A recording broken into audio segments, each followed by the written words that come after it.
کیا آپ کے پاس ایسی پوشیدہ تکالیف ہیں جنہیں اللہ کے سوا کوئی نہیں جانتا؟ ان کو ایسی پوشیدہ نیکیاں بنا لیں جن کو اللہ کے سوا کوئی نہ جانے۔ آپ کی وہ بیماری جسے اللہ کے سوا کوئی نہیں جانتا، اس کے لیے خفیہ صدقہ کریں جسے اللہ کے سوا کوئی نہ جانے۔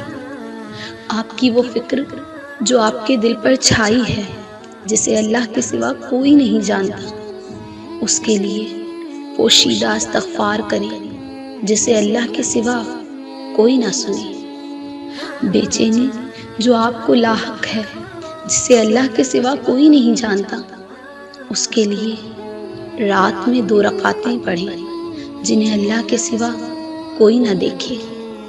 اسی طرح ہر پوشیدہ چیز کے ساتھ معاملہ کریں جو آپ کو تکلیف دے اور آپ پر چھا جائے اور جسے اللہ کے سوا کوئی نہ جانتا ہو۔